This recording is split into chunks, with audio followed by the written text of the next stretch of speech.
श्रीमद्भागवत महापुराण प्रथम खंड।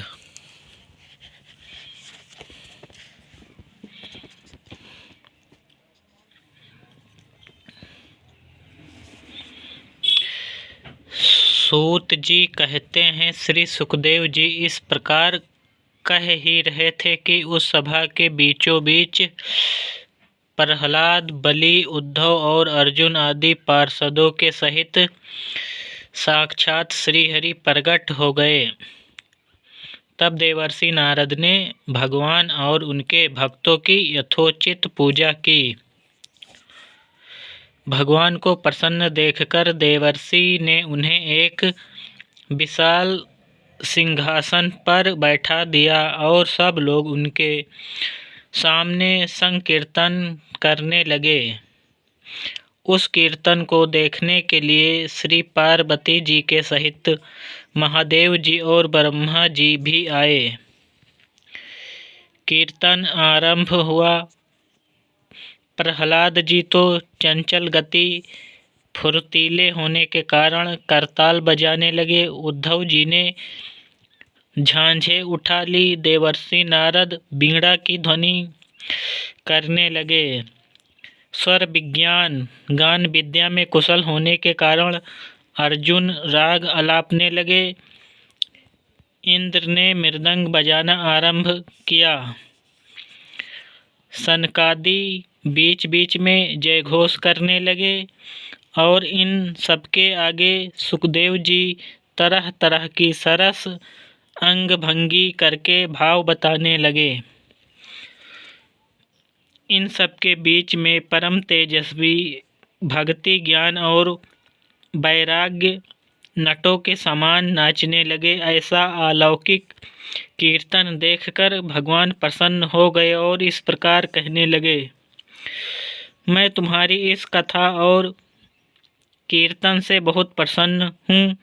तुम्हारे भक्ति भाव ने इस समय मुझे अपने वश में कर लिया है, अतः तुम लोग मुझसे वर मांगो।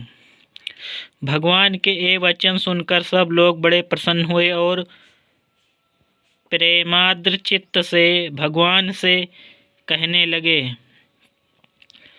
भगवान, हमारी यह अभिलाषा है कि भविष्य में भी जहाँ कहीं सप्ताह कथा हो वहाँ आप इन पार्षदों के सहित अवश्य पधारें। हमारा यह मनोरथ पूर्ण कर दीजिए। भगवान तथास्तु कहकर अंतर्ध्यान हो गए।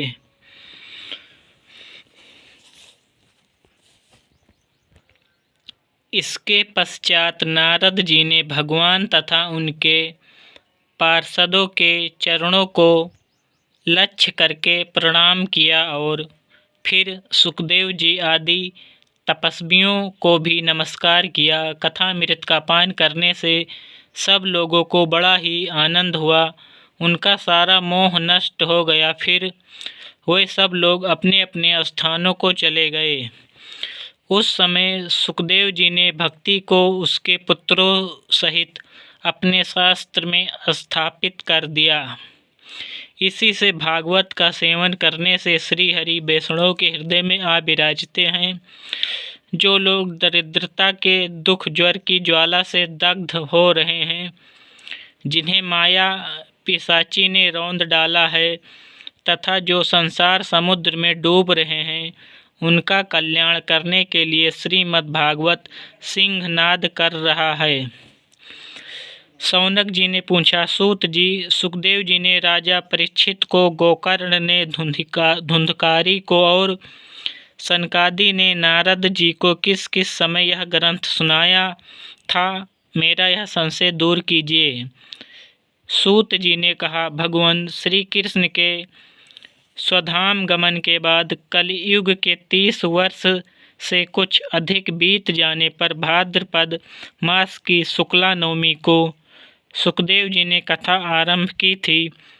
राजा परीक्षित के कथा सुनने के बाद कलियुग के 200 वर्ष बीत जाने पर आषाढ़ मास की शुक्ला नवमी को गोकर्ण जी ने यह कथा सुनाई थी। इसके पीछे कलियुग के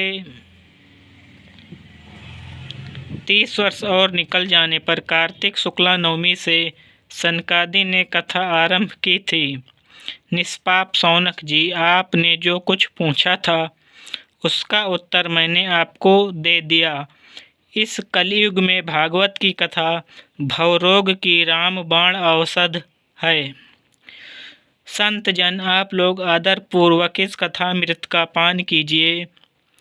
यह श्री कृष्ण को अत्यंत प्रिय, संपूर्ण पापों का नाश करने वाला, मुक्ति का एकमात्र कारण और भक्ति को बढ़ाने वाला है। लोक में अन्य कल्याणकारी साधनों का विचार करने और तीर्थों का सेवन करने से क्या होगा।